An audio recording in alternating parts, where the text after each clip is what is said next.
Assalamualaikum. Kali ini Ambu membuat pukis pandan yang rasanya enak, empuk dan lembut, wangi dan juga warnanya cantik tanpa pewarna buatan.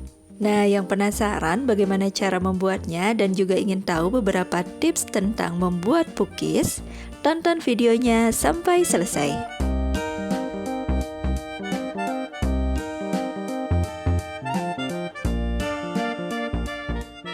Bahan yang kita perlukan diantaranya ada 250 gram tepung terigu. Di sini Ambu menggunakan tepung terigu serbaguna atau yang protein sedang. Tetapi banyak resep juga yang mengkombinasikan antara tepung terigu protein sedang dengan tepung terigu protein tinggi dengan perbandingan tertentu. Hal ini dilakukan untuk memperoleh tekstur kue tertentu. Kalau misalnya kita menggunakan tepung terigu protein sedang, biasanya kuenya akan lebih empuk tetapi kurang kokoh. Sedangkan kalau kita menggunakan tepung terigu protein tinggi, kuenya akan lebih kokoh, kemudian lebih berserat tetapi akan keras ketika sudah dingin. Itulah kenapa beberapa resep mencampurkan kedua jenis tepung ini agar kuenya tetap lembut tetapi juga kokoh. Kemudian 2 butir telur dengan suhu ruang. Lalu ini ada santan.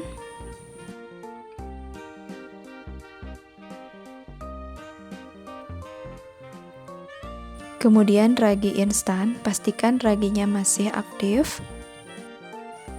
Gula pasir. Lalu air daun pandan ini diambil dari sekitar 10 lembar daun pandan dan 5 lembar daun suji. Kita blender lalu kita ambil airnya. Jadinya seperti ini. Jika ingin menggunakan pasta pandan, berarti ini cairannya kita skip dan santannya kita tambah sehingga nanti jumlahnya sebanyak 375 ml. Margarin yang sudah kita cairkan dan sudah dalam kondisi dingin, dan 1 saset susu bubuk. Baiklah, pertama kita akan panaskan dulu santan dengan air daun pandan. Kita akan panaskan dulu sampai mendidih. Nanti kalau sudah mendidih, kita matikan api kompor dan kita diamkan sampai hangat kuku, atau sekitar 36-40 derajat Celcius, hampir mirip dengan suhu tubuh kita, sehingga ketika kita celupkan ke dalam air tersebut hampir tidak terasa ya, jadi kita kenalnya sebagai hangat kuku. Kenapa pada suhu ini? Karena proses fermentasi ragi akan maksimal pada suhu tersebut. Nah, sekarang kita akan siapkan wadah dulu.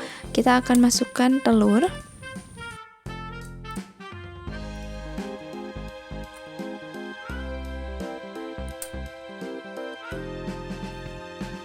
Lalu gula pasir. Nah, kedua bahan ini akan kita kocok sampai mengembang, putih dan mengental. Gunakan mixer dengan kecepatan tinggi.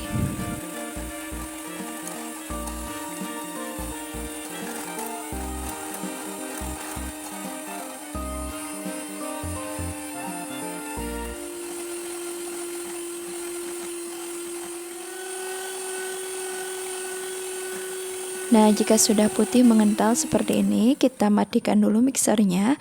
Lalu kita akan masukkan bahan berikutnya, yaitu tepung terigu dan santan yang sudah kita hangatkan tadi. Kita masukkan tepung dan santan secara bertahap dan bergantian. Jadi kita masukkan tepung dulu, kemudian santan, begitu seterusnya. Dan diusahakan tahap yang paling terakhir itu adalah tepung. Hal ini dilakukan untuk memfasilitasi pembentukan gluten pada terigu, kemudian juga memastikan semua cairannya akan terserap seluruhnya ke dalam adonan, karena nanti kan ada air dan lemak ya, lemaknya misalnya margarin. Jika ada air dan lemak atau minyak, biasanya akan lebih sulit tercampur. Nah, untuk mengantisipasi hal tersebut, dilakukan metode pencampuran seperti ini. Untuk mencampurnya, gunakan saja kecepatan rendah.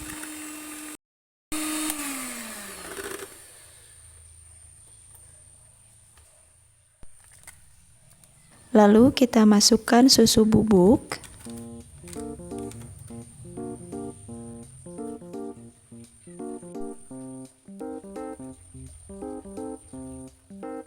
Lalu kita masukkan juga ragi instan. Pastikan raginya masih aktif ya. Kemudian akan kita kocok dengan menggunakan mixer kecepatan rendah. Kita kocok sebentar saja agar semua bahannya tercampur rata.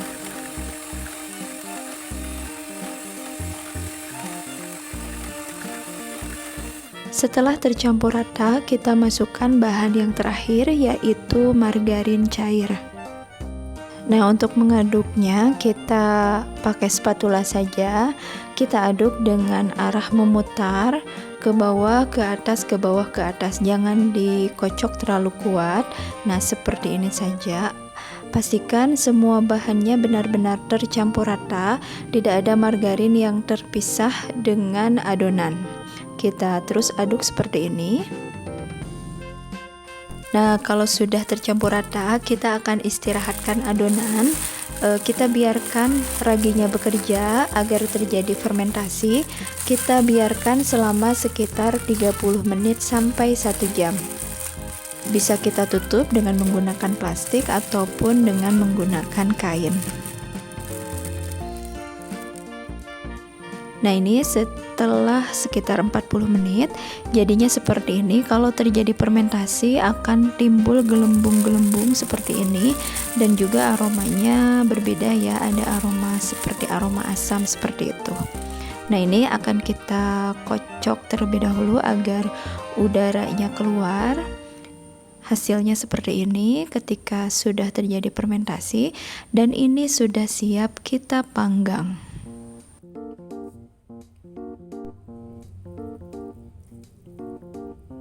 Kita siapkan alat pemanggang. Karena Ambu belum memiliki pemanggang untuk kue pukis, jadi Ambu menggunakan pemanggang martabak mini seperti ini, tidak apa-apa ya. Nah, kita panaskan dulu, lalu kita olesi dengan margarin agar nanti tidak lengket dan juga agar lebih gurih nanti kuenya. Lalu kita akan masukkan adonan hampir penuh atau sekitar 3/4-nya. Panggang dengan menggunakan api yang kecil, kemudian beri tambahan penyangga juga, atau boleh menggunakan lapisan seng lagi agar nanti si kuenya ini tidak cepat gosong. Kita akan panggang, kita tutup adonannya seperti ini. Nanti kalau sudah setengah matang, kita akan buka dan kita akan beri topping. Toppingnya sesuai dengan selera masing-masing. Di sini Ambu menggunakan topping choco chip.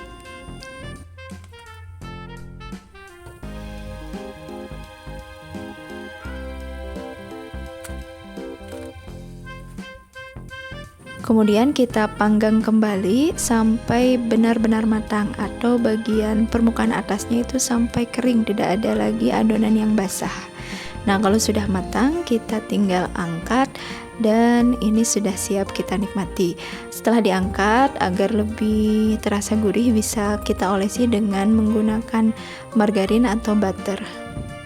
Lalu lanjutkan memanggang sampai semua adonan habis. Nah, ini dia kue pukis pandannya sudah jadi. Ini wangi banget aromanya, warnanya pun cantik walaupun tanpa menggunakan pewarna buatan. Ini alami, yang alami lebih sehat dan lebih enak tentunya. Kemudian ternyata hasilnya juga empuk dan lembut, cocok banget dijadikan sebagai camilan, ataupun ini sepertinya cocok juga dijadikan sebagai menu untuk jualan ataupun snack box. Selamat mencoba, semoga tayangan kali ini bermanfaat. Terima kasih yang sudah menonton tayangan Abah Ambu. Insya Allah kita bertemu lagi di video berikutnya. Assalamualaikum warahmatullahi wabarakatuh.